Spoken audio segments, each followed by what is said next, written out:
哥哥，今晚即係你放學嗰陣時咧，我哋直接去 musical theatre，OK？咁你去library 等4點幾嘅電話過嚟做咩好冇？嚇，哥哥，嚇，OK。爸爸講咩啊？ I go to the library Uh-huh. and then to physical theatre. Okay. Good. But yeah, I do feel this book was very authentic, vulnerable, more serious tale than it was last year. So we'll see which way it goes. We'll end up doing much more serious. We'll go back to Selena. I did praise Selena. Something now I've got brilliant.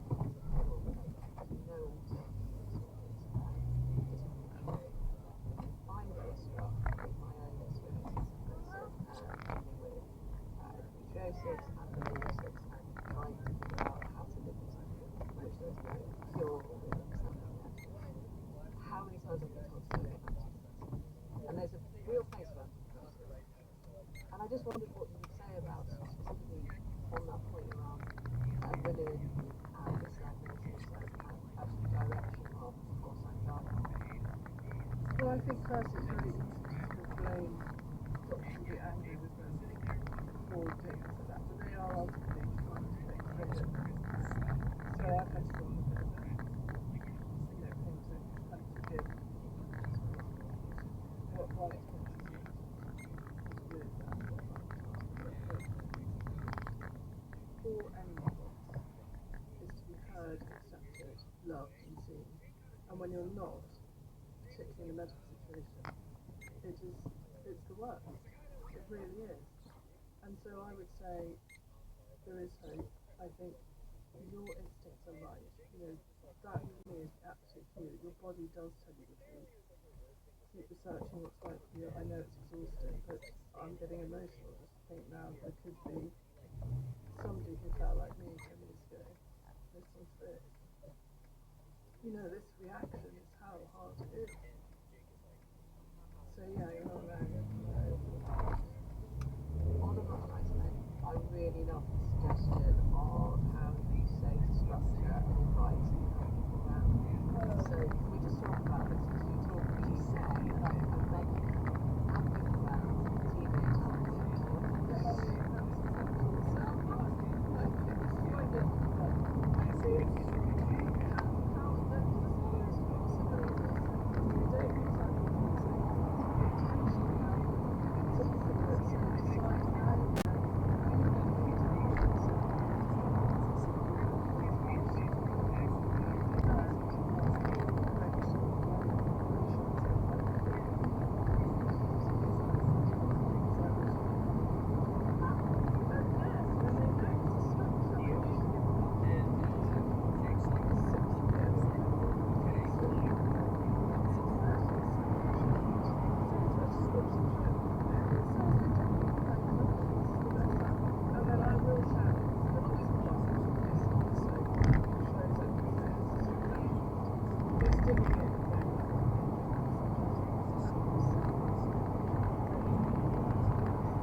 叫我行呢邊。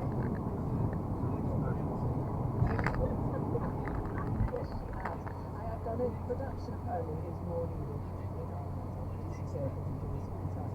and a bit tired of the first certainly after everything seems out of the so now you do it at the start. Miranda Hart, lots of things learned in there, but in the book, she's really good. I haven't been entirely honest with you, and then he's very honest indeed about those ranges of bits including which been able to live and get used to in some ways the effects of Lyme disease and living with chronic illness. But lots of love into that. So the film is available on our special podcast. Well, different sections over there sometimes if we went to bed. When it got bored. They're not Then they good. went to everywhere he was. But she probably had to make amends for this. A lot of women did, because women didn't really have that luxury. like the style. I like the style. Anyway,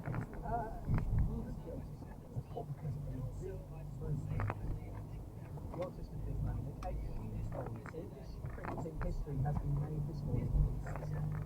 It's been to mid-on fields with a chase here for him. The ball's creeping towards the boundary. It's just going to make it. And Joe Root has done it. He's become the highest scoring Englishman in Test match history. As we heard there, Joe Root has overtaken Sir Alistair Cook, the highest Test run scorer of all time. He eclipsed 12,462 day 3 of the first Test. 71 innings. Let's speak to Graham Gooch in a moment. But let's head straight towards our first Lord Test match specialist, Stefan Schellett, from the nation. Yeah, Root started the day on 32, needing 39 more. He got there with that lovely straight drive. The celebrations were very low key, just a little wave of the bat. He knows he's still got a big job to do. He's got 74 runs. Ben Duckett had 80 hits in the middle after that bowling about the 78. He was at 232 for 2. There's still 224 runs behind Pakistan. Thank you, Stefan. Let's reflect on that achievement of David Graham Gooch. He's third on the all-time Test scoring list behind Bruce King. Good morning, Graham. Good morning. 嗰陣間如果好塞車嘅話，就要你落車行過去。陣間如果好塞車嘅話，就要你行過去學校嗰度。More than a decade, 12 years I think it is since he made his debut in Nagpur in India. He looked the real deal still right at the beginning.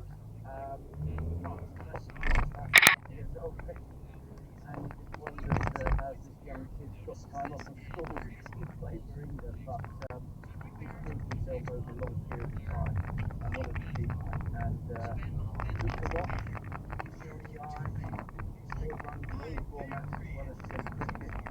And he's been an example, and there's lots more to come, hopefully. And his strike hasn't since losing the captaincy, a decision that could have affected him, but didn't seem to knock him at all. No, I mean, I think the thing is, having been captain of England, the pressure of captaincy affects playing, I think it's the highest honour you can be awarded as a sportsman, as captain of the country, and, I think most people accept that challenge and obviously revel in the sort of the responsibility that goes with it. I think Joe did that, but England captains don't go on forever, and certainly when that responsibility was relieved from him, he's been the mainstay of our batting. He's our rock in the middle, he's the glue that holds everything together, and the highest praise you can say is his performances help England win matches, and that's what you want. Obviously, Sir Alistair Cook overtook you. Joe Root's just taken over Sir Alistair Cook, and he's just said about him in Test match special that only injury will stop Joe Root overtaking Sachin Tendulkar internationally. Do you agree with that?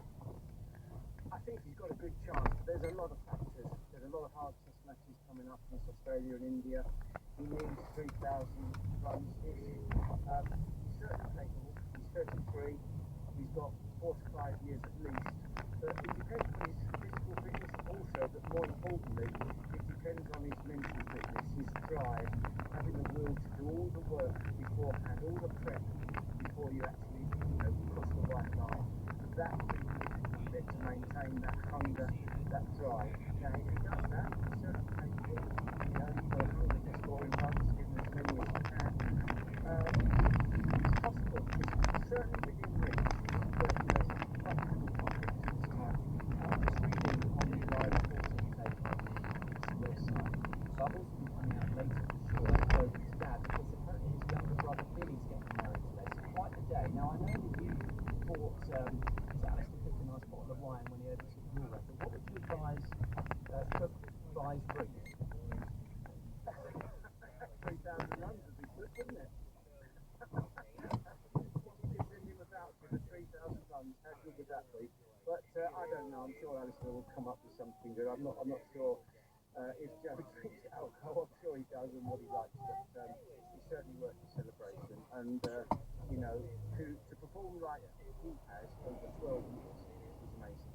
Graham Gooch, thanks for speaking to us today, Bradley, on a record-breaking day for English. Simon, thank you very much. At 9 o'clock, let me tell you what's coming across this. It is more or less. Here is Tim Harford. This week, Halloween is form of a shambling horde of zombies which is fixed. We're talking about child images, nerds, windows, fiscal rules, all the conceptual baby Spiegelhalter, every time Danny says you've heard us discuss this stuff before. Except that Spiegelhalter, please don't discuss that before. I assure you, echoes of that conversation will not be quick to fade. That's more or less me, Tim Harford, Radio 4 and BBC Sounds. There's some quick look at the weather there, spells of rain and wind. And just to say, getting in touch, thank you for your experience and reviews of the news that now everyone in England, regardless of age, can apply for a baby loss certificate. A message from Emily says, thank you so much for highlighting this baby data can change. I've applied immediately. And Sarah says, today I'm going to apply for my baby loss certificate for Tuesday to finally mark the baby with care certificate in their box alongside their stamp. So thank you. 2 days individuals getting in touch. Please do continue to do so. 0220123 your experiences. You are listening to today on Radio 4 with Nick Robinson and Emma Barnes. It's 24 minutes to 9. Let's get a summary of the news from Caroline Nicholas. More than 5 million people will be ordered to evacuate from Florida with the arrival of Hurricane Milton.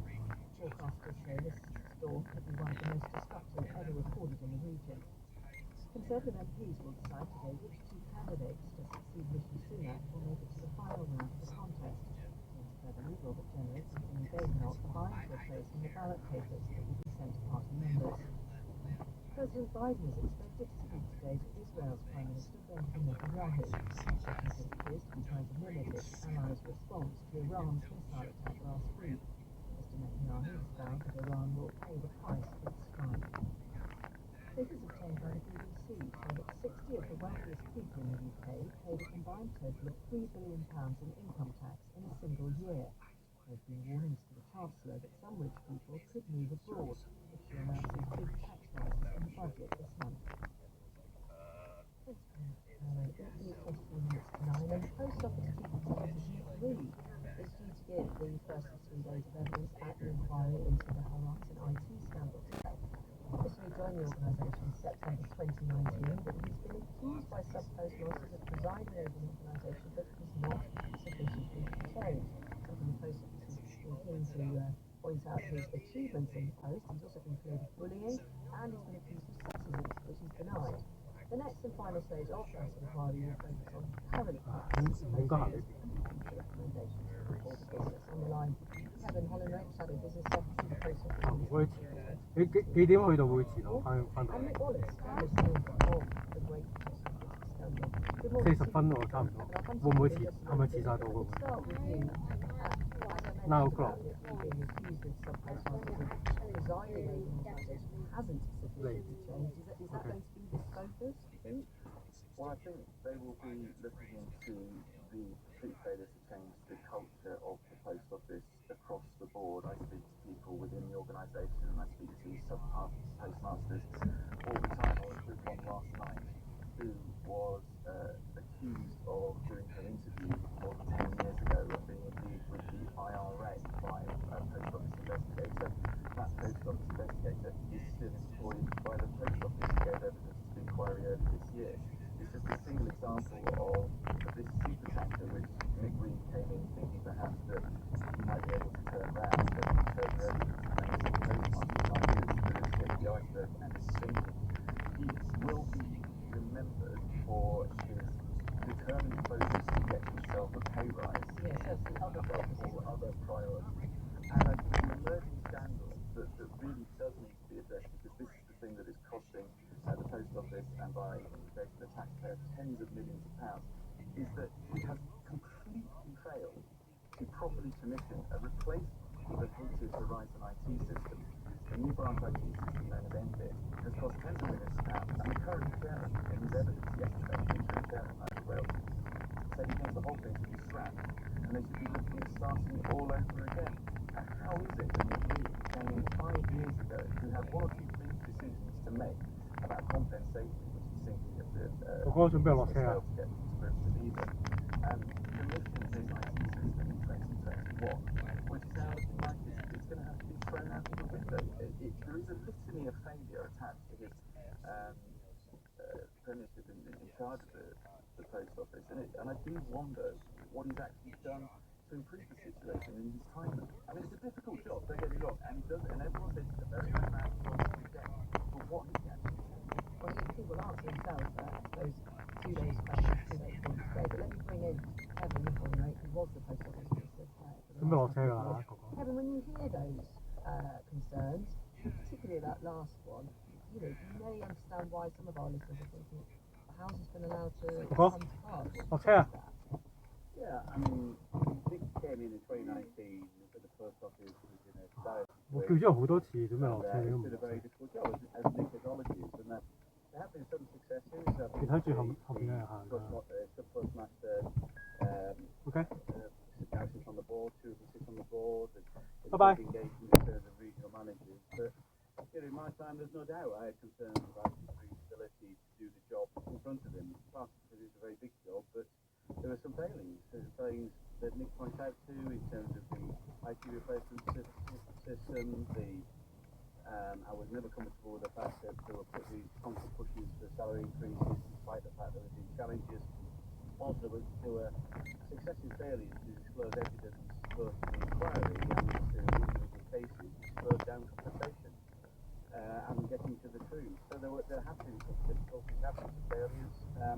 And who's responsible for having somebody in post, especially at the time when we were learning more and more about this scandal? It was just pushing for more money, as all reports said. Well, there was definitely pushback from us in terms of trying to get Nick to improve the situation. The post office improved many things. Do you think you did a good enough job? Do you look at that now as a shadow minister, and do you regret how ineffective that made it seem to others? Well, as I said, there were some successes. It's very easy for you or anybody else to stand on the sidelines and say, you should have backed this man, brought somebody else in. It is easy, but you have power, so that's why I'm asking you. Well, I think that would have been counterproductive because what we're trying to do is deliver compensation to the public. That was the number one objective. And it's still not going to be there by 2025. That's what we've heard now. If you go look at the facts, rather than just saying the people criticise, 84%. No, I'm looking at what Sir Alan Bates had to say. Let me just. I don't think anybody had listened to him for a long time. Carry on. Absolutely not true. I engage with Alan regularly. I was so very happy, despite the fact that no one was working with this, and I'd be very happy to help anybody. No, I meant sorry, carry on. 84% of people who have claimed compensation with the various schemes have full file of compensation. That's a fact. That's a scheme about 2,400 people. It's wrong to say nothing has happened with compensation. Of course, there are mistakes. I just said it wasn't there for everyone, which is why Alan Bates, when he received his knighthood, I'm quoting the man that brought this to the mainstream, said that he will not stop him making legal action. And he got that right, of course. And, I can't think of any cases would be wrong to do so. But there are some cases that are very tricky to resolve. And there are managing expectations between what people ask for and what the evidence demonstrates. You've got to be fair to other postmasters, so everything gets an equal amount based on their individual circumstances. You've got to make sure that it's fair to the taxpayer, and these are, and obviously fair to the individual who submitted terrible speaking by the post office. So these are difficult things, but we have now getting £300 to pay that kind of compensation. Will not think the compensation schemes are more effective as a result of some of the measures we put in place. Could we have done more? Of course we could have, we should have done. We don't have all that answer to that. Was it an extremely difficult, tricky situation? Yes, it was. Yes, it still is. Back to the green thing, Nick Green always has been able to do the right thing, and he always been successful in his job. No, that's not the case. As I say, it's a difficult job. We will hear what he has to say, I suppose, over these next few days, giving his first 3 days out that inquiry.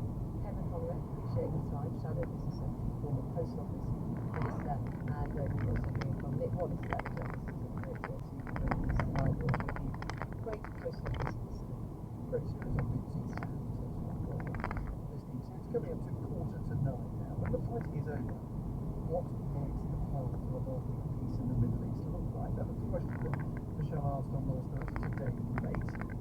Ian was quite quick again, listen back to that too. She says it is well worth looking at.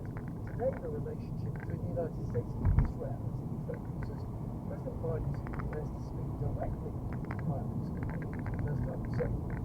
And after Netanyahu ordered his defense minister not to go to Washington until that conversation had been held. Now, whilst there was the debate, David Satterfield, until recently Joe Biden's special envoy for Middle East humanitarian issues, was asked by Michelle if the US and the international community needed to force Israelis and Palestinians towards some sort of agreement. Well, I disagree fundamentally, based on history, with the idea that an external act of the international community, it is the parties themselves that are going to have to evolve what arrangements they believe can work. This is highly complex. It's difficult. Israel is traumatized. The Palestinians are traumatized. We understand that. But it is at exactly this moment when the concept of a negotiated, agreed two-state resolution needs to be underscored more firmly, more vocally than not. Well, that is something that Joe Biden believes in, of course. It is something that Benjamin Netanyahu has set his face against. He is more interested in what the next military moves against Iran should be. Let's reflect on this with our international editor, Jeremy Byrne. We're reminded as these talks happen between the two men of just how differently they see the world, Jeremy.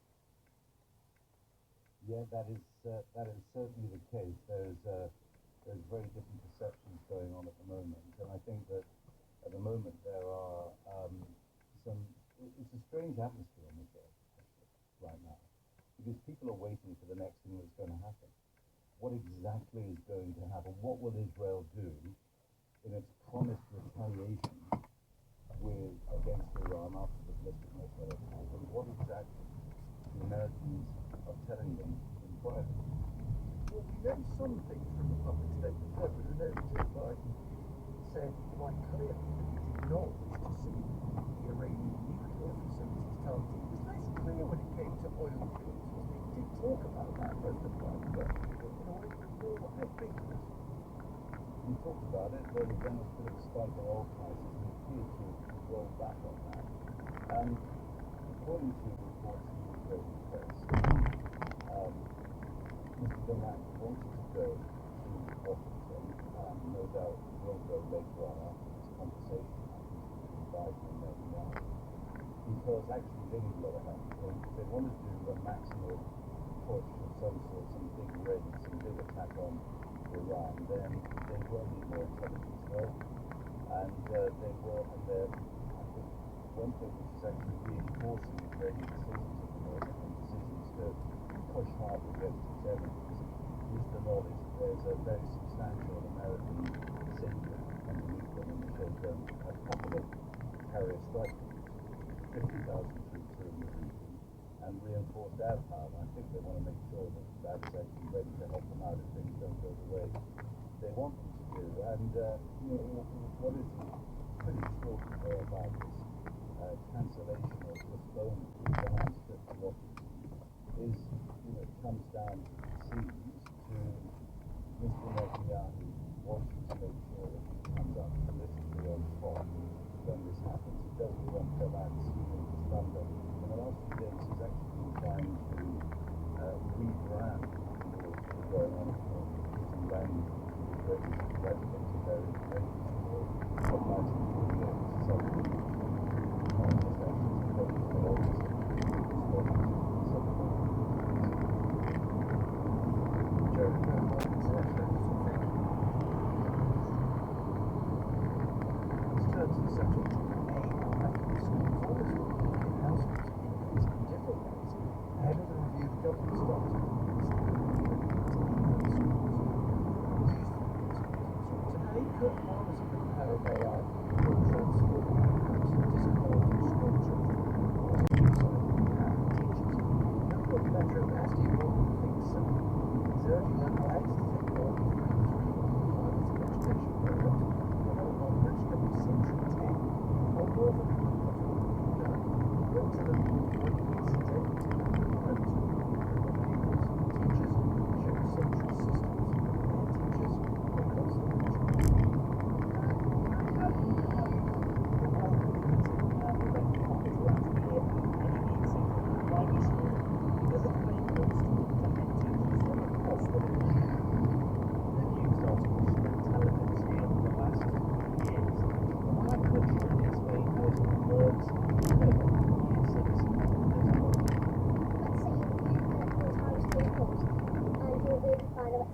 science. They decide to give you a bit more science, but the timetable is to like at a standby bit where you can still do it, but science is a bit more up to try and get you intrigued with it. The system promises individual tuition, questions that are hand-picked, well, sheet-picked, for each and every student. 35 children, 35 different sets of homework. The AI marks it, and the teacher instantly gets a breakdown, pointing out strengths and weaknesses of every single one. The AI takes all this into account when it sets the next month's homework. This platform, Century, is run by Priya Lakhan. Technology can learn what the students are learning, where the gaps are in knowledge, where the gaps in skills are, and do that in real time. And then offer the teacher the insight, and the teacher can then make those tiny targeted interventions.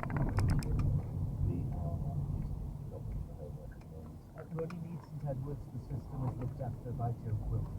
As we get better, The Department for Education wants AI to help teachers more time to interact with students. A spokesperson told us it can act as a helping hand and reduce workloads. And that's key for teachers such as Joe Quilty. So, the likes of me, for example, when students out at home, then I have to sit down and spend an hour listening to music editing for the next day. Don't do that anymore. If they do 3 sets of homework a week, there's 90 things you don't have to know.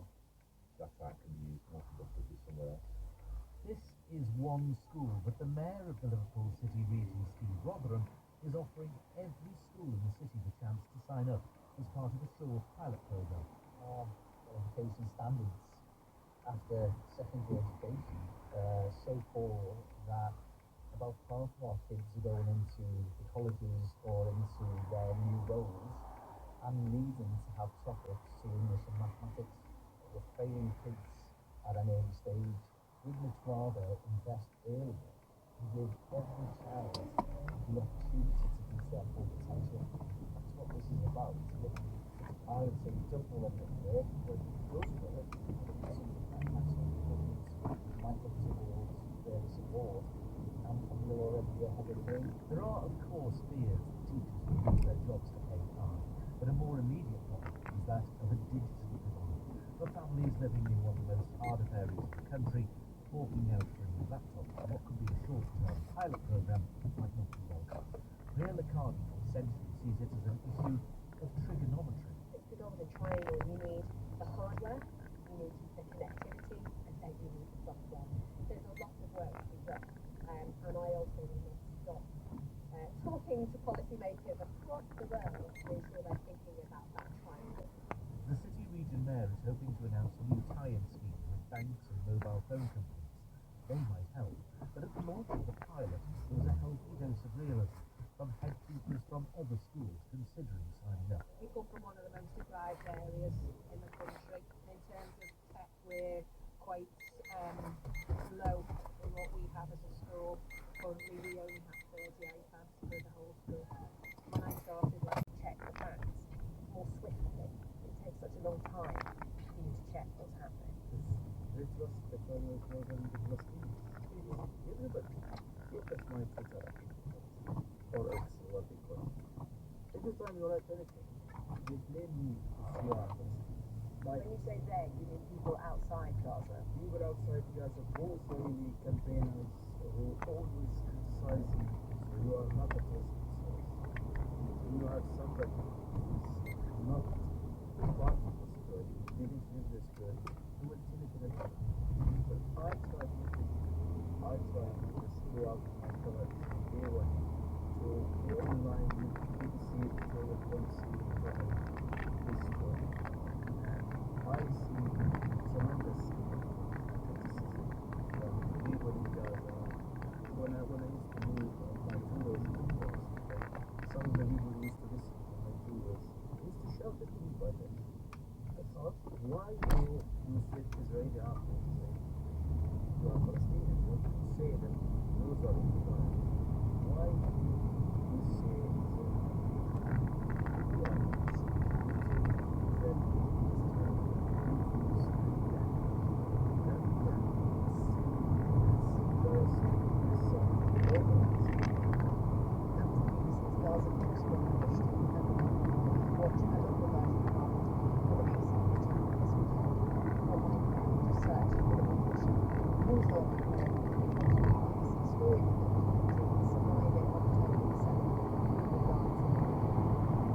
seems to be us journalists to the world policy. Thirdly, we have obvious describe his efforts to convey the experience of Gaza to people consuming this journalism. How do you assess the efforts of international media to report on the experience of Israelis in Gaza? Well, I first want to say that is, I think, a model for anybody. And really an astonishing professional and astonishing witness, not only to the suffering in Gaza, but also to what it is like to work as a journalist, doing your entire life is immersion into a war zone, and that's what he was describing. So I just want to say that Rushdie's level of work is very, very clearly met. And I think that in the course of last year, we've seen some exceptional journalism on the part of international media. But I also think we've seen a lot of mistakes. The interface between Israel and international media and Israeli media and international media, I think has by and large not been smooth. It's filled with superficiality and misunderstanding. I think it's important to mention that the Israeli government has no professional comms team. As difficult as that may be to understand, there's no spokesperson for the Prime Minister, no press conferences here. The Israeli government, years ago, led by the second Prime Minister, decided on an attitude towards media which was completely absent of any professional accountability. Well, there are a number of Israelis who speak on behalf of the military who are featured in the media, both Israeli and international media. But before we continue that subject, I'm interested in what you said about misunderstanding. What do you think are the misunderstandings that perhaps are making their way into reporting of Israel that helps us misunderstand the Israeli experience? Well, for one, I think Israel has contributed to those misunderstandings by not having actual professional teams handling international media. So the people you're describing are individuals, many of them volunteered here last year. But I think that the level of the trauma experienced by Israelis in the last year was covered basically in the first few days of the war and then again in the last week. But because of the magnitude of the Israeli retaliation against Gaza itself, against all of Gaza and the suffering of individual Gazans and their helplessness, I think that the Israeli story, to a certain extent, was lost. Israelis, I think, don't understand international news coverage at all and have more or less shrunken coverage of the experience of Gazans into, as they see it, just anti-Israeli coverage, which is another part of this tragedy. I'd love to bring back in, please stay there, Noga, but I'd love to bring Zanny Mittenberger back in, editor-in-chief of The Economist. Zanny, first of all, just for your reflections on what Rushdie and indeed what Noga have been saying. Well, first of all, I would echo Noga and say that Rushdie's done an extraordinary job. He's an unbelievable journalist, and we're very lucky to have him. I would agree with Noga that there is a lack of understanding outside Israel of the trauma that Israel is going through. One of the things that struck me most when I went first in May and then again in June, this is a fractured, shocked society that has really living as though it's still October the 8th. I was stunned at the degree to which Israelis had not come to terms yet what had happened, but the political system is dysfunctional in many ways. It's a society that is really still in shock, and that, I think, helps to explain quite a sort of international lack of understanding of that is an important element of this. And I think it also, for me, it was one example why it was so tough to actually go there. Before I went into Gaza, I went to one of the kibbutzim near Oz, where learned that it was very close to the war offence that was attacked. And I mean, it's just a horrific monster. And I got a very powerful sense of rapid insecurity Israeli feel, and that permeates the politics, permeates the sense of the world now. And you juxtapose that with the terrible suffering that the Palestinians explain so well. Yes, because I was going to ask, does the media also have a lack of understanding of the trauma Palestinians are suffering? No, in both sides there is tremendous shock on the Israeli side, horrific, that the worst atrocity since the Holocaust, and extraordinary suffering of the Palestinians. And I think that leads me, and of course what the Economist ultimately is in the business of, is sort of analysis and joining the trying to make sense of the world and where it's going. I have a greater understanding than I did perhaps before I went there of the political situation in Israel as well. Because people stand looking at the outside, how can you possibly not understand, Israelis not understand that the only solution to this is a two-state solution suffering? We've got opinion polls, Israelis are no longer in favor of it. I think it's a country in shock. At the same time, it's blindly obvious that the military-only approach of this current government cannot possibly be done. And so you stand from the outside and it is difficult in such a polarizing and emotion-filled topic for people to understand the nuance of both sides. You need to understand the both sides to see how you move forward. And as part of your efforts to understand the situation in the Middle East, The Economist has interviewed people from Hamas, BBC Jeremy Bowen, recently in the last few days interviewed senior figure within Hamas. Logan Tolopolsky, I wonder if you agree with that decision by the BBC and also Zanny's decision on behalf of The Economist to speak directly on the record with people in senior roles within Hamas.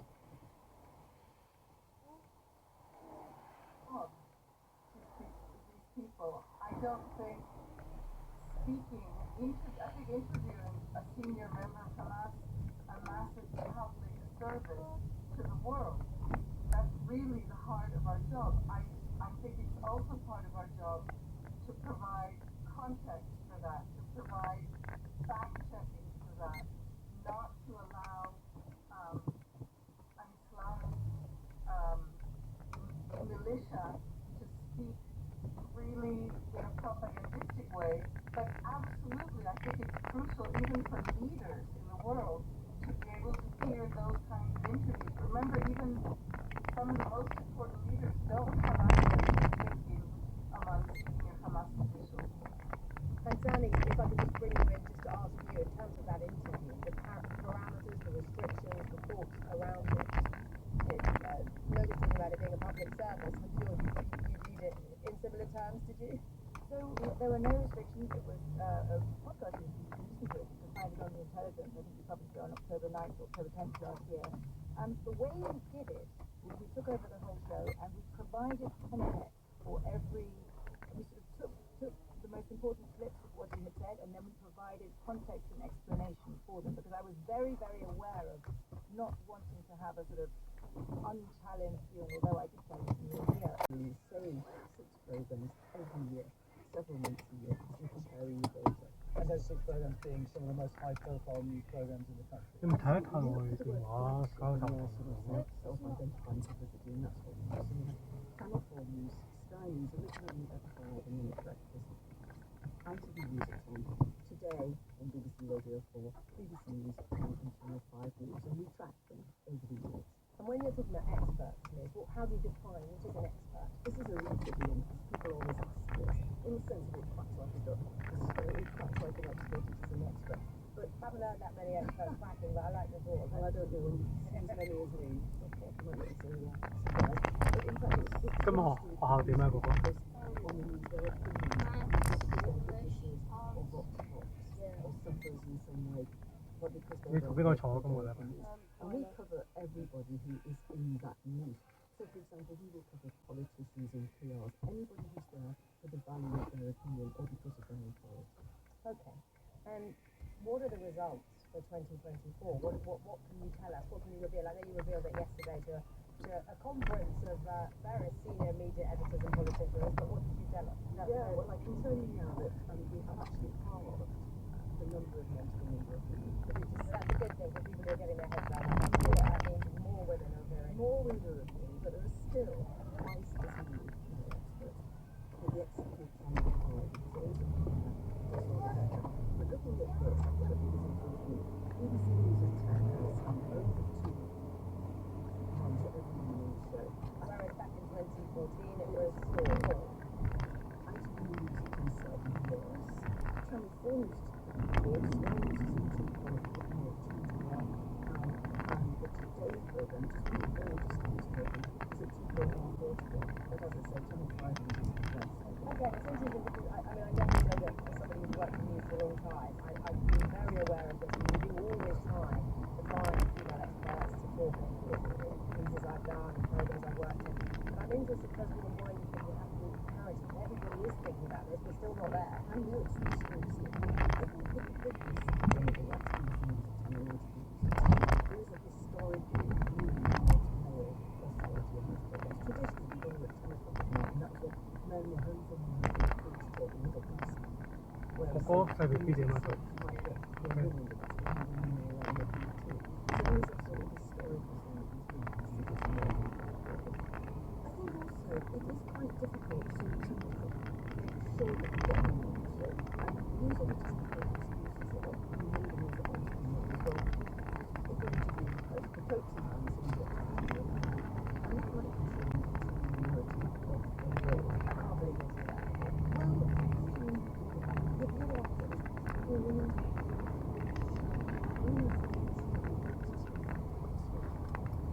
now at this point, I don't need to see that but you still have to you still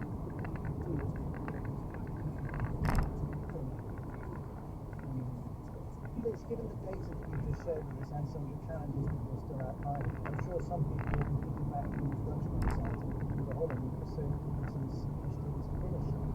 But you clearly you just described that there's probably the work still to be done. So what's the story there? Well, this is the academic focus, because it's been 10 years and the university I'm here at Denver University and I moved to Europe and I sort of came back from retirement to the 10-year conference. But I don't want to be famous on this, it's extremely onerous. But I also know that another thing in my head here, and we had a conference last night where we expected about 90 people that we ran out of conference. 啊，睇下你有冇去圖書館㗎？ There was such passion in the room. 睇下你有冇去圖書館㗎？ Twice as many men is not good enough. And I suppose I'd load myself into thinking, well, we made such huge strides, and it's still great, to have got to only twice as many men. And it was a wake-up call for me at the conference, the passion in the room about trying to get this to par. And I Do wouldn't you need someone else to take it over from you? what I think If anyone's listening. yeah, well, what about you guys? I've been thinking about this. And when we started this, it was the grassroots campaign. It was Lisa Campbell at Broadcast who put it out there and got the attention through these articles. And she had the sort of several pronged attack. We did the data, we did the programs competing with each other. And we were external, we were saying to the university, we weren't informed in the same way as the people Ça peut plus tomber. or the excellent military or parity. Ah, pourquoi? Ça peut plus tomber.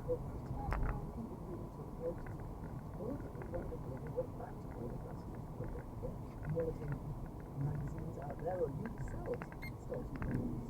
I should quickly say, because perhaps Bob Football probably wants to say as well, he was very instrumental in starting the 50-50 thing here at the BBC, so he has been involved in this.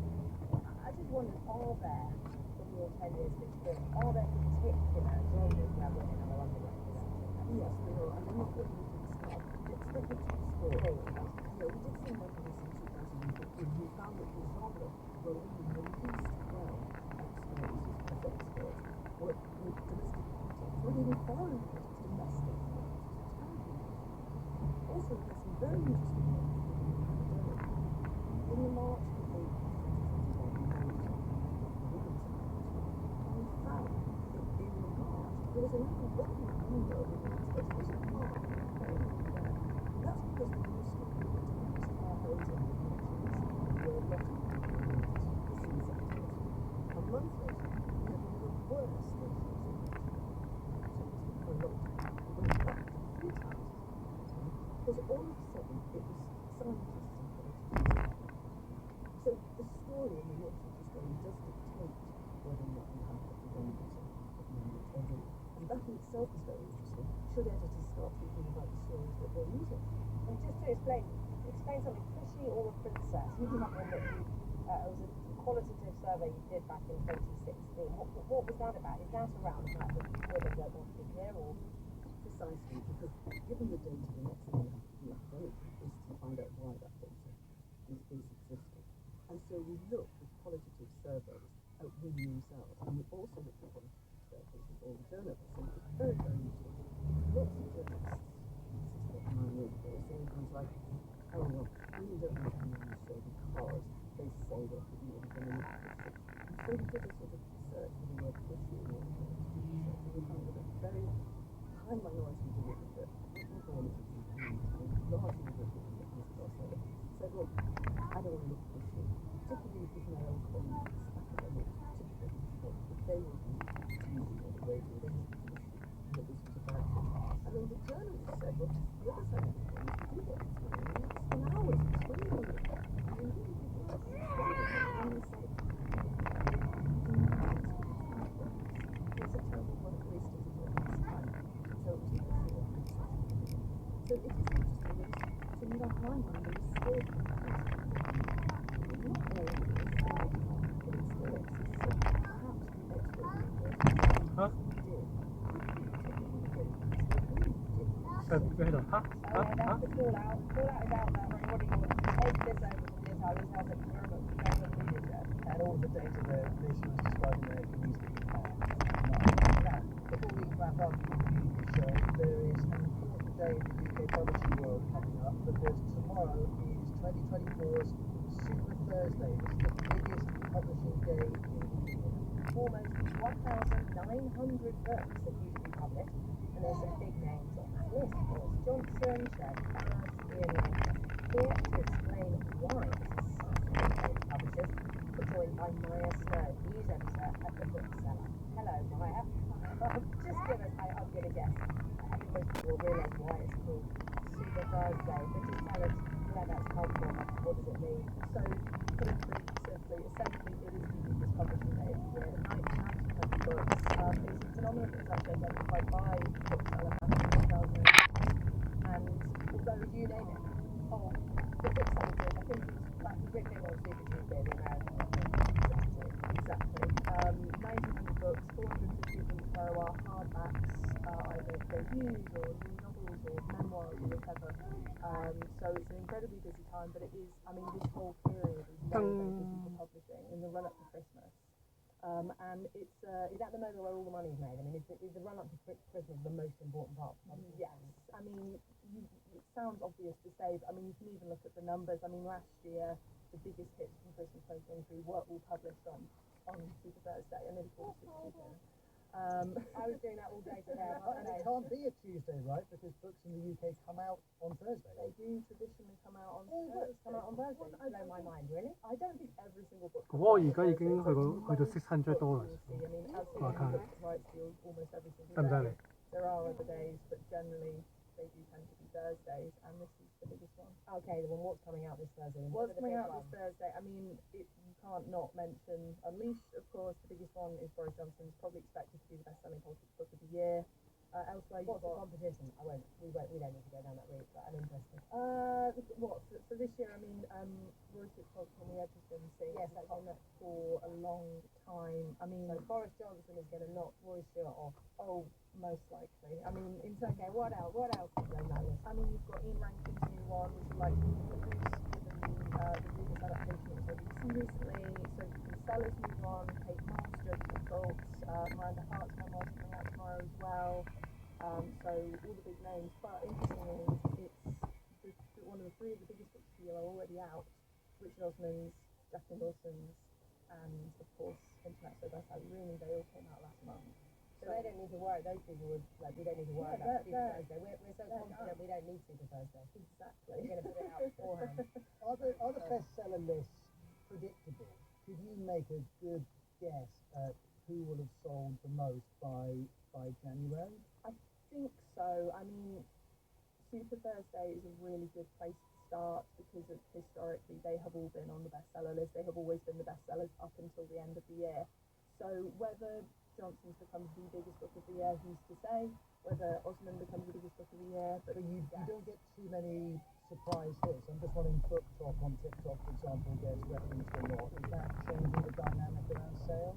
Definitely, and it's also interesting with the adaptation as well, back at the chart. So Colin Hoover's All of Hers are the charts, especially right now with her film coming out. Just tell us who she is.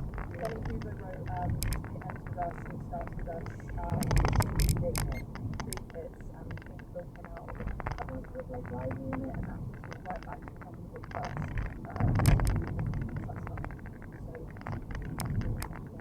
How do these bestseller will have its rankings? The Sunday Times list, of course, very well known. Amazon has its rankings. Other booksellers have their rankings. Is it all pure sales? It is pretty much. I mean, pretty much everyone uses what's called Nielsen Book Scan, so we use that, and they publishers can purchase ISBNs through them, and then they collect all the point of sale data from physical bookshops and online retailers. This is a separate business aside from the publishers or the booksellers, using charges, numbers, sales figures, income that you get. So they look at the number sold and they look at the money that comes in from that, and they put it all down. But Amazon will also have their own charts, so they will also have all the charts that say these are the most sold books on our platform, and that is where things like BookTok probably do change things quite a lot, because whereas perhaps smaller books that are hits online you might not find in Waterstones, on display, will be there on Amazon. Just before we talk a bit more about Amazon, how that one works, I'm interested in quite how cynical, in terms of the cold hard facts, how cynical the decision making is around what to publish on Super Thursday. And we kind of know, I don't know, books about aircraft do really well. What would happen if you got Richard Osman wrote a book about an aircraft? Would that sales go through the roof, or would it not? It's interesting you mentioned, specifically Richard Osman is an interesting one, because actually this new one, Unsolved Murders, is slightly down sales-wise from the Thursday He used to write about aircraft. Perhaps he needs to write about aircraft. Perhaps he needs to Thursday Murders on the Street about an aircraft. Maybe that's the key here. But is there ever that thinking? Is it ever a similar situation that our publishing forward as this type of book works really well? We get this type of author to write this type of book, and we'll put it on Super Thursday and it's going to be on consistent. So that's how publishing works. Yeah, I mean, you pretty much just summed it up. I mean, we're also seeing a lot of kind of, that kind of vein, we're seeing a lot of celebrity collaborations. I mean, Reese Witherspoon is bringing out a book with Harlan Coben, and Viola Davis is bringing one out with, I want to say, Jim Custon, somebody like that. So they do have that celebrity, and that's What's the mean? more likely to have. What's the meow? And this house was good public books, haven't you? Huh? You do not smell? Oh, you don't know. I wonder if we could just step back a bit in terms of book sales, because here we are, many, many years after the arrival of the internet, people still buying physical books in huge numbers. But how do book sales around Christmas in 2024 compare with, I don't know, 2014 or 2004? What's the trend? The trend is, I think, going up. It's difficult to say. I mean, there was a slump of publishing in the pandemic, obviously. I mean, Japanese not with so in that sense, it's slightly skewed because of things increased since then. And I do think actually weirdly there was probably slightly pandemic books and a lot more time. Maybe not so weird. Makes sense. There you go. Yeah, I mean, the other thing is that what is going up, it seems, is AI generated books. I mean, we're talking last year, Amazon being reportedly flooded with AI generated books. How popular are responding to those? 攞水樽，攞件褸，唔好凍親啊陣間。 Looking into this at the moment, the main Bye-bye. issues around that seem to be in academic publishing at the moment, where some academic publishers were selling their authors' work to AI companies to train their what they called large language models. 好，晒 BB。 And there was some concerns about royalties and contracts, and a lot of them are now kind of changing the way they do things and making sure royalties are done properly. And我哋but the question去呢個is, of course, canteen 好。 if they can do this with academic, what's to stop them doing it with commercial Oh. books and then just getting an AI to write a bestseller? I mean, who's to say that's not going to be next? I really hope it's not. give you a very thorough briefing, Maya. I'm going to ask you one last question. So you've got e-books, you've got audiobooks, and you've got the physical books. Hey. Sell the most. I mean, it's got to be through pure numbers. It's got to be books because you can self-publish Kindle, you can self-publish on there.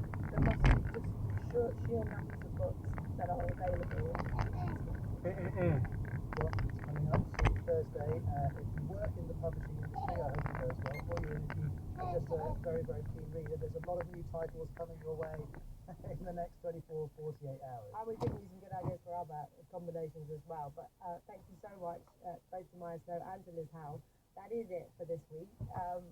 Thanks very much for listening, and thank you to all our guests. And remember, you can listen back to all editions of the media show on BBC Sound. You can listen whenever you fancy. You can also watch our TV edition on BBC Music UK. But for me and Katie, bye-bye. Bye. The media show, presented by Katie Razzle and Rose Atkins, the assistant producers, Lucy White and Martha Owen. Today's developments in the Conservative Party leadership race coming up on next. On BBC iPlayer. We all know the familiar faces of our solar system, but our neighbourhood is far stranger than we ever imagined. We've glimpsed lightning storms that rage across Jupiter, ice mountains that tower over Pluto's surface, and giant dust devils on Mars.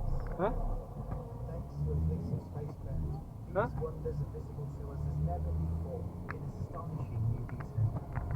The solar system with me, Professor Brian Cox. Watch on BBC iPlayer. Listen to BBC Radio 4 at 5 o'clock, 20 p.m. with Leila Nagy.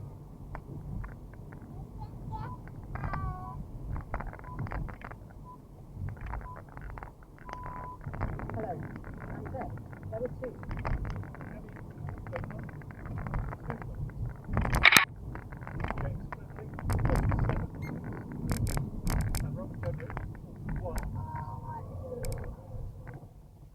James Cleverly is out. Either Kelly Badenoch or Robert Jenrick will be the next Tory leader. We'll hear from all three camps. Also on the programme, the US government threatens to break up Google. Former company executive gives us his take. This is probably the biggest government intervention in big tech that we've seen, certainly that I can remember. A lot of governments have looked at this saying, okay, that's an interesting precedent. What do I not like about what the big tech companies do? We're back in Florida, where people are bracing for the arrival of Hurricane Milton. And we cannot be serious.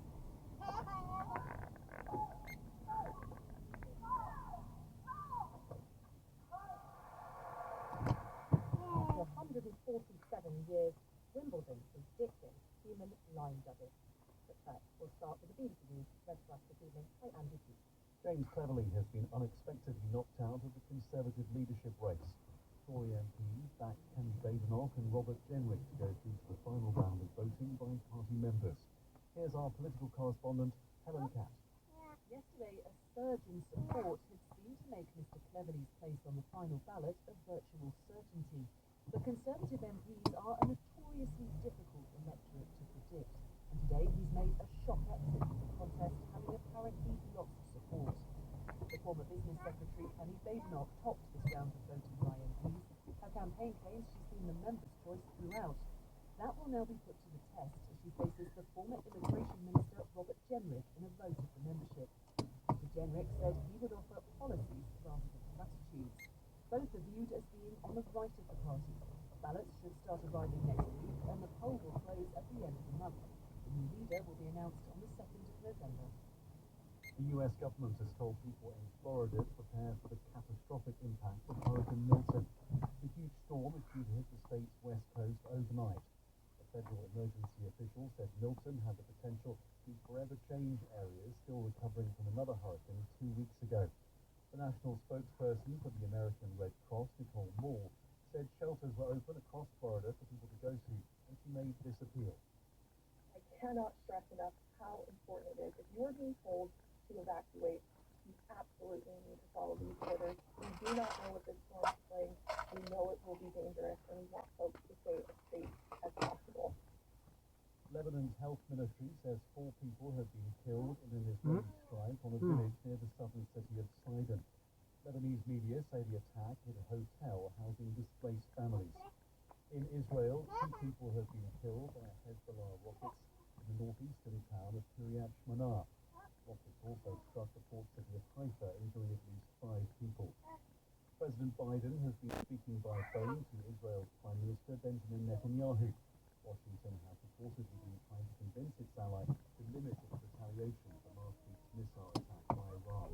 The current chief executive of the Post Office has said that when he was first given the job, he told of the scale of the Horizon Honesty scandal. They agreed to face more levels in 2019, after prosecutions of some personal was finished. Today, during his first day of evidence in the Republican Party, his focus at that time on recognizing wrongs are moving forward. Mr. Reed has been criticised by some of the sub-postmasters prosecuted for not changing the culture of the post office. He explained his view. I don't think the scale or enormity of the scandal was brought to life for me because I don't think there was a realization or recognition at that stage within the business of what needed to be done or indeed what was likely to happen.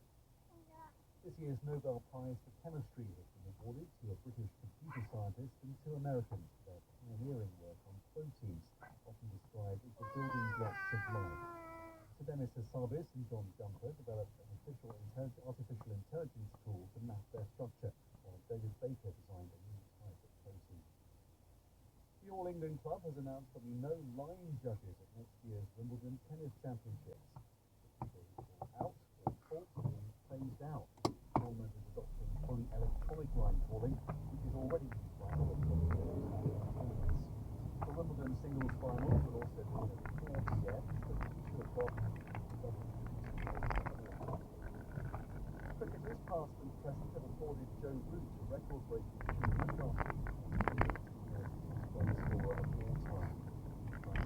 Brooks' total of 12,472, scoring a century in the first test of all time. The House of Praise is under determination. Well, there was start in Parliament in 2014 after the result of the latest round of voting Tory party leadership was announced.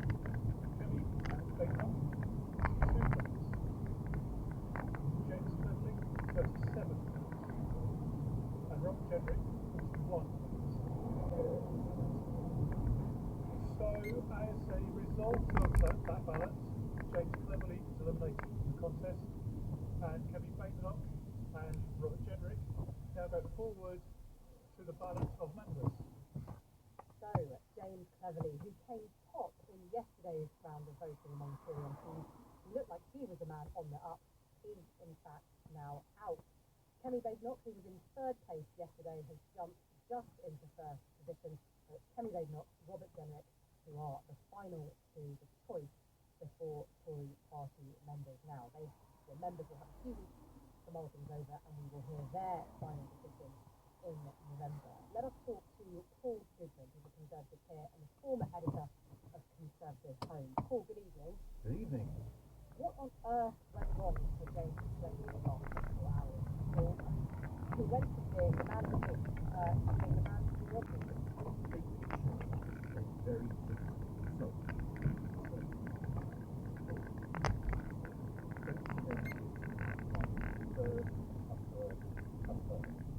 That's before 2001 when Duncan Smith won. And I'm afraid that didn't do the Conservative Party or him in the long run a lot of good.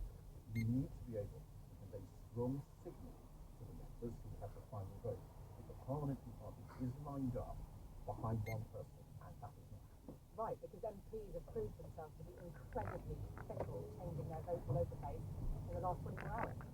Well, that's not just all right, I suppose. You need to vote around, but it's not clever to play tactic games and then get blown up by what may, I stress may, have happened here. Look as though one situation that perhaps 7 meant votes or definitely well basically might have. There's another vote swimming around because James Cleverly's vote was artificially boosted earlier by another campaign in the votes that now being withdrawn. I think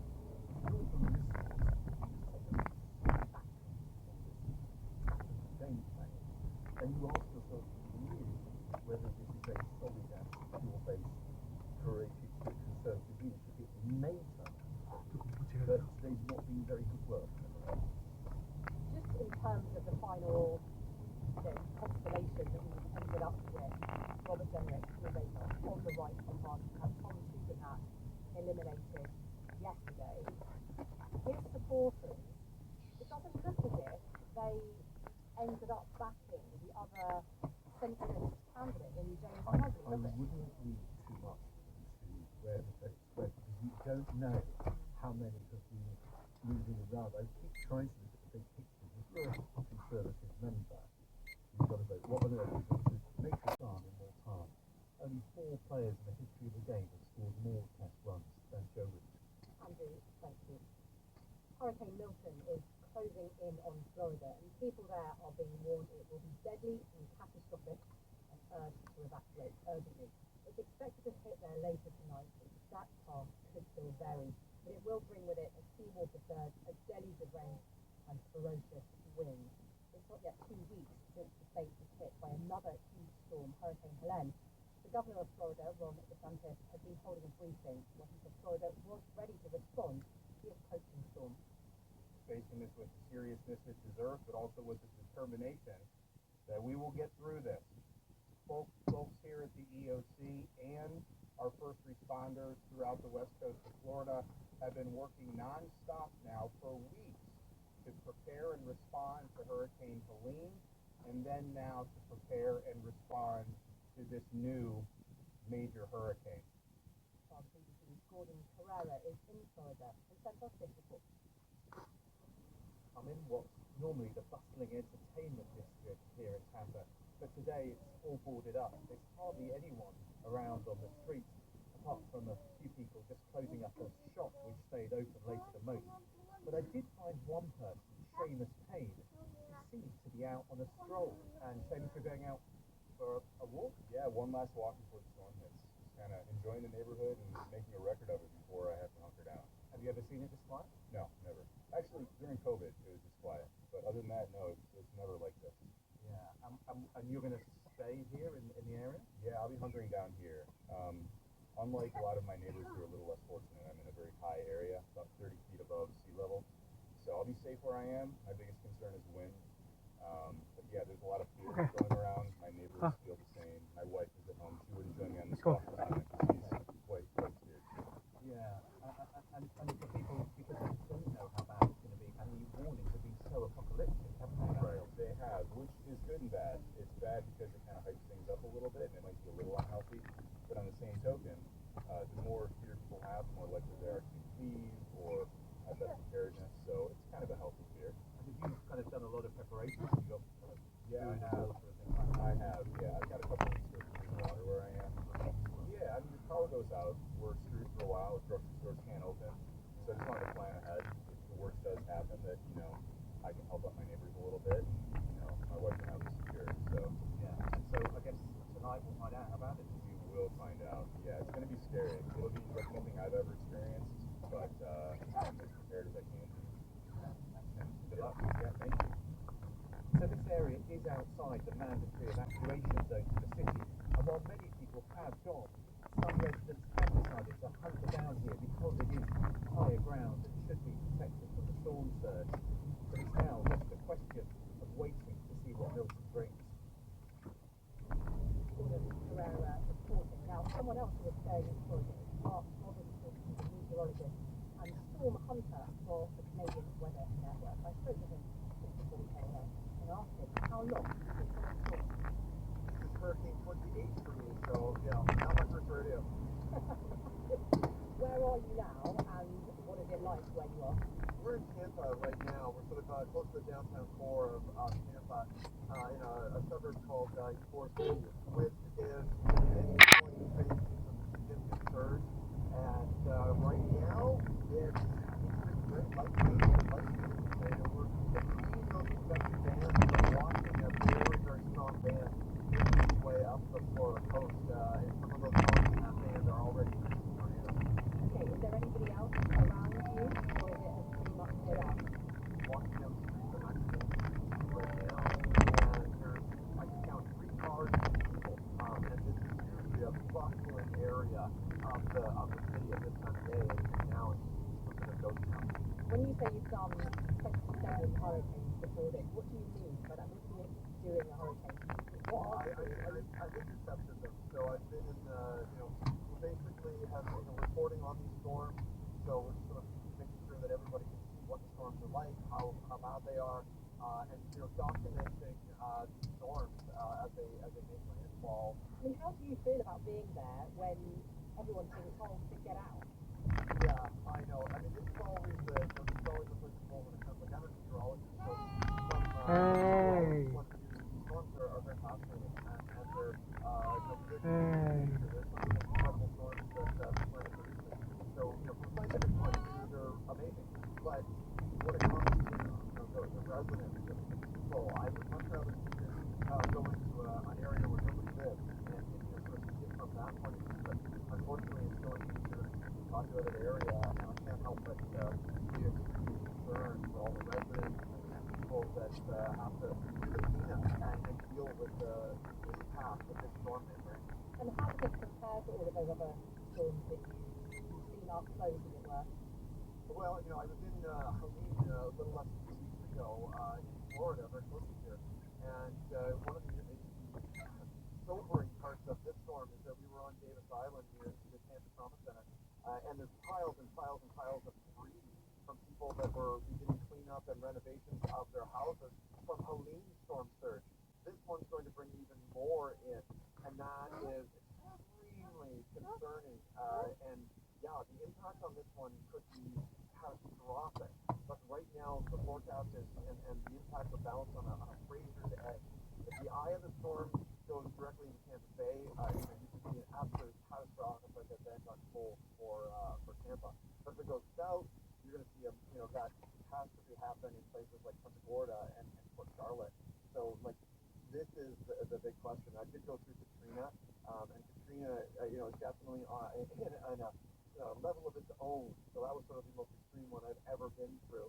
But this one does concern me that it could be, in terms of losses, what property could be on the Katrina level. But again, it really depends if that surge comes into Tampa or not. Where are you planning to be this evening when it's expected to make landfall? Well, either way, we're going to be in a parking garage. That's sort of the way we try to keep ourselves safe while documenting the storm. Because in a parking garage, you can get your car up and above and cells up and above the storm surge. At the same time, they're still extremely strong, so we don't have to worry about the collapsing. But we can also document the storm and show what's going on with the storm in the safest we can be in a situation like this. Mark Robinson, fair and Florida, who, unlike others, is looking around to catch hurricane Milton, which is on its way. Well, let's return now to the surprise result at the latest stage the Tory leadership contest. James Cleverly was knocked out after being the front runner only yesterday, leaving Kemi Badenoch and Robert Jenrick in the contest. Let's talk to our political correspondent, Joe Pike. Joe, you were in the room. I mean, we heard the gasp, didn't we? We certainly did. And looking through my notes, Layla, from conversations with MPs, words like gobsmacked, a curveball, a genuine shock, stunned, flabbergasted. I think there are many ways to sum up MPs' reactions to the result, as there are now theories of what happens in the privacy of voting booths. And everyone is asking, how did yesterday's frontrunner, James Cleverly, get knocked out today? He just needed 2 more votes from the 20 MTV had yesterday. MTV had been knocked out 20 votes. You see 2 extra to guarantee the place in the final 2. And the assumption was it would be James Cleverly plus another. Something happened behind the scenes. Miscalculation is one view. Some people have speculated that votes were lended to different campaigns. Perhaps those supporting James Cleverly could choose who he was up against. Certainly, that has been very strongly denied by the Cleverly campaign. But it doesn't mean that some MPs weren't doing it off their own back. And I suppose there are different theories of what MPs have been saying to those campaigns. One MP told me the number of pledges made by MPs will have greatly exceeded 120 the number of MPs there are. Another had a more cynical view later. MPs are the most contentious electorate, they said, no question. Well, they certainly have proved themselves with that. Joe, many thanks so much are political consequences there as a result of that latest round of the Tory leadership contest. Well, let's speak to Joe Robertson now, who is the Conservative MP for Isle of Wight East. He was first elected this year and he backed James Cleverly in the leadership contest. Joe, good evening. I mean, how are you feeling? Well, I think we're all scratching our heads a little bit. Very, very hard to see how the outcome from yesterday's vote translates into the vote today. But yeah, I was disappointed to see James leave, but I thought he gave a very magnanimous speech, and we all need to pull together to elect a leader. We now know who the two candidates are for the final. What is your theory about what went wrong? It's very hard to tell. So the MPs I've spoken to in the last couple of hours from all camps are sort of scratching their heads. I guess vote lending was a possibility, but I don't believe that was ever a sort of official line from certainly from James's camp or anyone else's. But vote lending seems to be the only plausible explanation to go from the numbers yesterday to the numbers today. How do you feel now about who's left, the choice before you and Tory party members? So I back James because I thought of the candidates who have the best chance to unite the party and unite the country. But it's good to see that Robert Jenrick has put out a tweet, a generous tweet to James to congratulate him on the campaign he ran, and that he hopes that he believes there's a position in the top team for James going forward within the Conservative Party. So that was really good to see. But he was coming, wasn't he, James Cleverly, from a very different part of the party from Kenny Baker and Robert Jenrick. I mean, that's not necessarily the way I saw it. I mean, he was certainly coming at it from a positive angle. He wanted to sell a very positive message to the country for the next election. So I certainly saw him as upbeat and positive and forward-looking and potentially unifying. But that's not to say the other candidates can't achieve that. And as I said, Robert put out a very positive tweet in the last hour or so. So it was good to see. I mean, I said you've just been elected just a few months ago as a Conservative MP for the first time. Do you sit here now thinking, okay, goodness, the Conservative Party I stood for might now take quite a different direction in the coming months under a new leader? Are you thinking, oh goodness, this could be a completely different proposition? No, I'm not saying it as a different proposition under either of our potential leaders up the two we've got now. But I'm certainly looking for a positive, optimistic, outward-looking message. Yeah, I think that's what voters want. That's ultimately what the party needs. And we need to move away from perception of infighting and sort of failure to sort of coalesce around policy. But either candidate can achieve it. We spoke to Paul Goodman earlier in the programme, and he made the point that because of the split of votes between the candidates among MPs, whoever wins will essentially not have a very stable leadership because, talking about infighting, there will be two-thirds of the parliamentary party who potentially weren't supporting them. Well, we know what the voting system is that the MPs look it down to and the party membership choose. And we all back the voting system. That's the voting system we have. So whoever wins it has the legitimate mandate that the voting system, provides for. So, if colleagues of mine who sort of feel that way, they shouldn't, and I'm sure they won't. Whoever wins the legitimate vote of the membership has the mandate to lead our party into the future.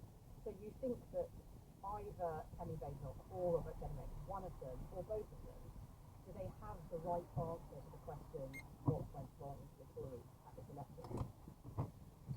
Yes, so I think what went wrong at the election was we weren't seen to be united. It was too much infighting going back over more than just months, years, and we didn't manage to deliver on some of our policy objectives. It's not necessarily that the policy objectives were unpopular out of touch, but we didn't deliver on them. And I think both Robert and Kenny recognise that. So I think either of them are able to deliver what we need, unity, and a sense of we will be able to deliver on what we said and do what we promised. Do you have a hunch of which of the two is going to clinch it?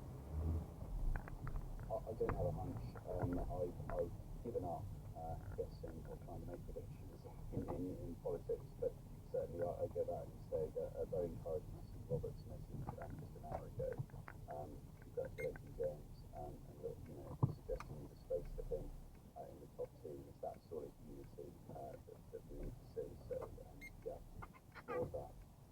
Joe Robertson there, a Conservative team, Babylon, James Cleverly team has been knocked out in the latest round of the race. But it's 5:47 and he is here with a last look at some of the dates coming tonight. Saudi Arabia has failed in its latest bid for a seat on the United Nations Human Rights Council. Human rights groups and lobbied states not to elect Saudi Arabia to the council have welcomed the news. The pilot of a Turkish Airlines plane has died mid-flight on the way from the United States to Istanbul. The 59-year-old colleague safely made an emergency landing in New York. The ball manager of Liverpool, Jurgen Klopp, named both Liverpool football and Red Bull. Andrew, well, another British-born scientist has been awarded the Nobel Prize for work on AI. The scientist, Sir Bernard Casaubon, has been awarded a share of this year's Nobel Prize in Chemistry for breakthrough work on proteins. This follows Professor Jeffrey Hinton, who was given the Physics Prize yesterday. Bernard Casaubon is the chief executive and co-founder of the AI company Google DeepMind, and he's been honoured alongside an American colleague of his, John Jumper, for their contribution to the development of the more vulnerable to foot-and-mouth rodents as well as 喂，你收唔收我買嘢翻嚟先，定係直接翻屋企啊？ she will now be seen as the favourite to win. 我而家去邊？ Then again, this 我喺 garage 翻緊嚟咯。 was a racing certainty to make the final two. The jeopardy of elections, eh? And now the next one begins. 哦，2分先用 Now 啊 the successor will be announced. Hot Wings 咩 Hot Wings？ KFC。 KFC, yes, please. I beg of you, KFC. 我依家我用手機買唔到，佢係咪一定用手機買 Details of the past when he joined the company 5 years ago. ？OK， Started 3 days of evidence Bye-bye. in Sydney leaders in denial about the scale of the failings. Mr. Richter has taken a leave of absence last week. 可能 KFC 啊。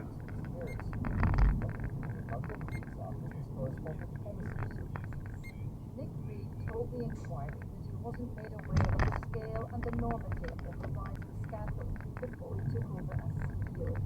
He said that when he started on the job, the business was in denial about the impact of the landmark legal court case brought by Sir Alan Bates. Proved faults in the IT system caused shortfalls in branch accounts. He said he was told by the top post-office lawyer that he didn't need to dig into the past details of all the prosecutions either, leading to this question from the counsel to the inquiry, Jason Beard, KC.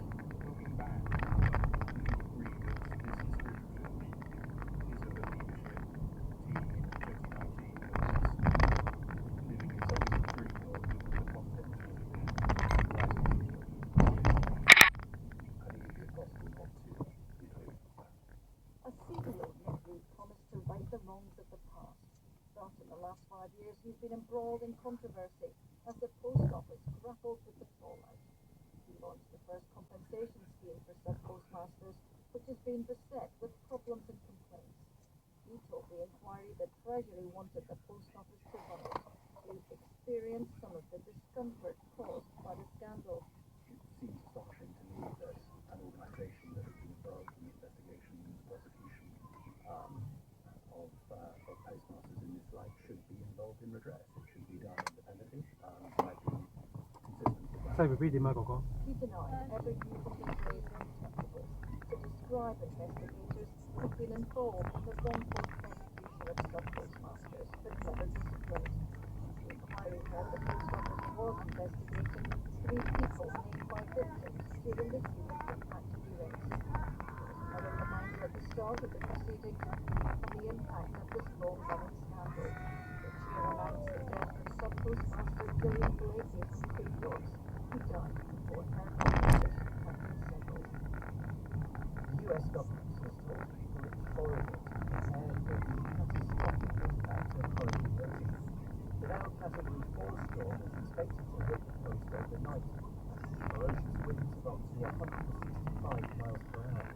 Millions of Floridians have left their homes in what is the state's largest evacuation effort in years. Officials are still looking further weakening before it hits. From Tampa Bay, our correspondent Jordan Carrera reports. Tampa is bracing itself for Rosie's arrival. At least half the city's residents have now left. Only some parts are covered by mandatory evacuation orders. These are largely the lower-lying towns closer to the water, which might be hit by the storm surge of up to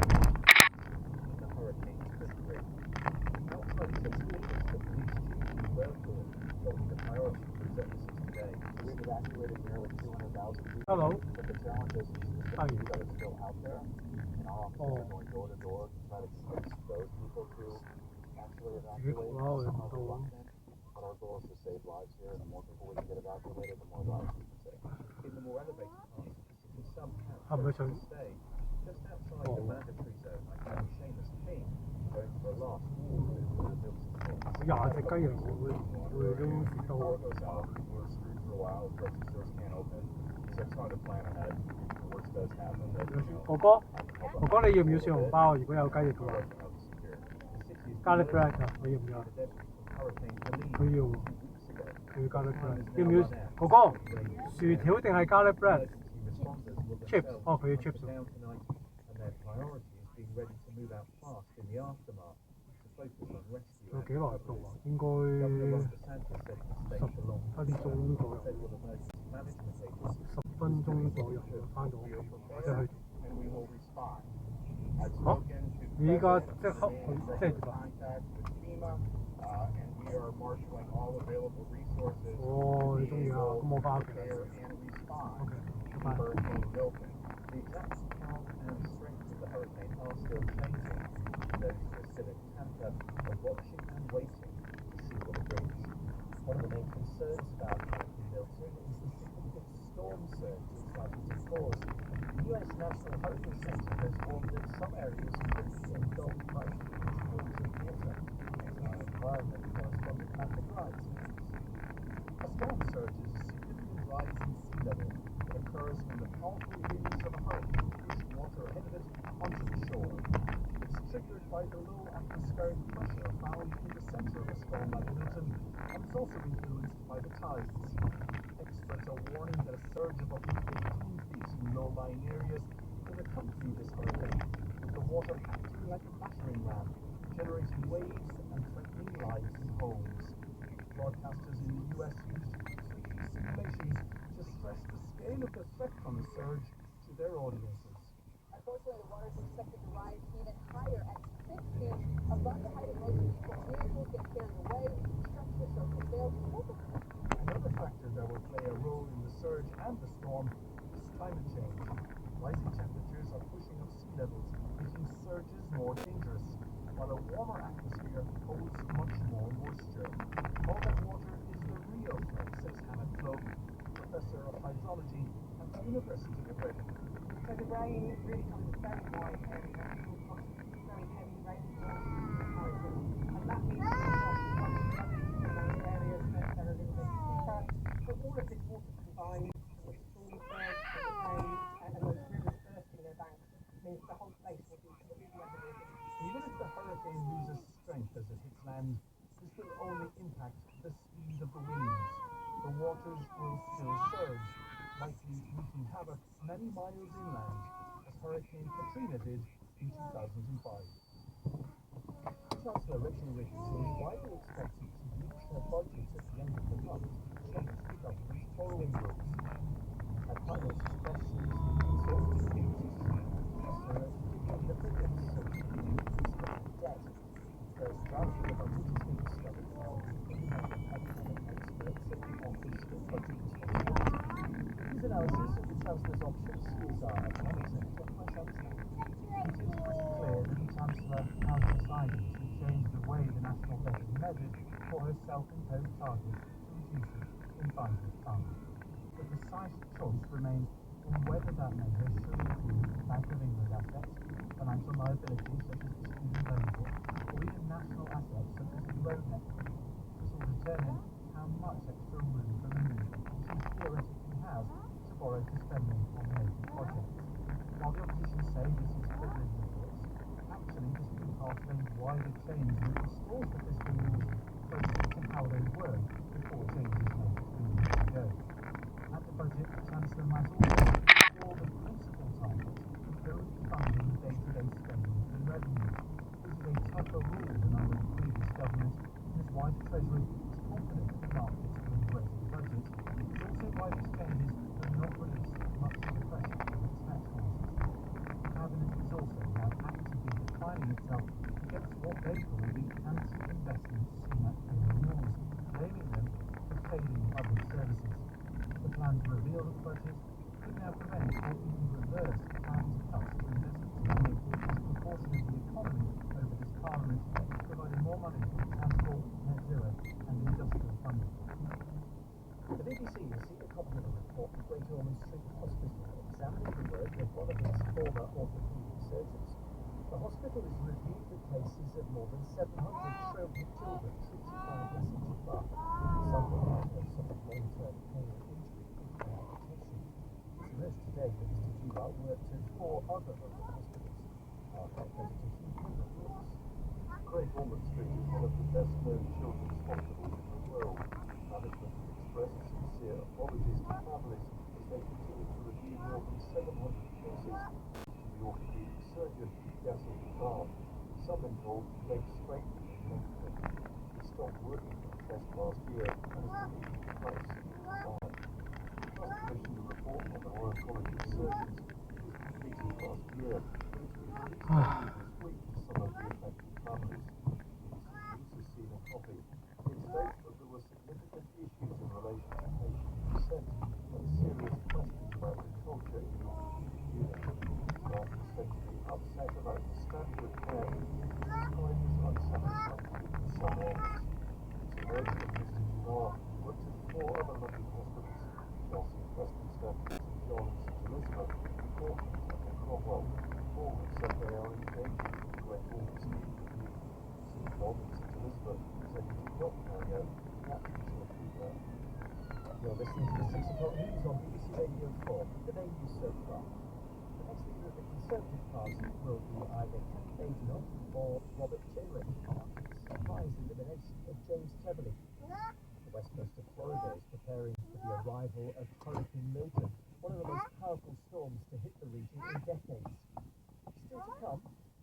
You cannot be serious! That ball is on the line!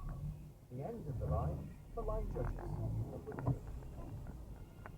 President Biden and the Israeli Prime Minister Benjamin Netanyahu have held a much anticipated telephone meeting in which they discussed Israel's response to Iran's missile attack last week. Fighting has been continuing. Lebanon's health ministry says 4 people were killed and 10 wounded in an Israeli strike in a village in the south of the country.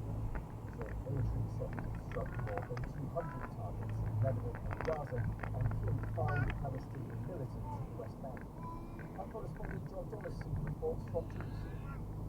This is thought to be the first time President Biden and Prime Minister Netanyahu have spoken directly for almost 2 months. Their relationship is at best lukewarm, after the Israeli leader has repeatedly ignored the US efforts to secure a ceasefire deal with Hamas in Gaza and more recently with Hezbollah in Lebanon. Today's phone call comes as America tries to encourage restraint when Israel inevitably responds to last week's Iranian ballistic missile attack. And all the while, Israel's wars on 2 fronts go on. In the small town of Kiryat Shimona in the far north, 2 people were killed by Hezbollah rockets fired from Lebanon. They're the first Israeli civilians to die since the conflict dramatically escalated 12 days ago. In Gaza, Palestinian health officials said at least 60 people were killed in Israeli strikes today. Many of the dead were in Somalia, in the north of the Strip, where Israel's military says Hamas has been regrouping. In Hadera, in central Israel, 6 people were injured, 2 of them critically, in a stabbing attack which police called terrorism. The United Nations says that inside Lebanon, a quarter of the country has now been ordered to evacuate by the Israeli military. The southern city of Tyre has been bombed repeatedly in recent days. From there, our senior international correspondent Orla Gehring sent this report. Well, we've just had a strike very close to our hotel, right behind us. Incredibly loud, incredibly close. 我覺得你要薯條啊嘛，你唔要 garlic bread。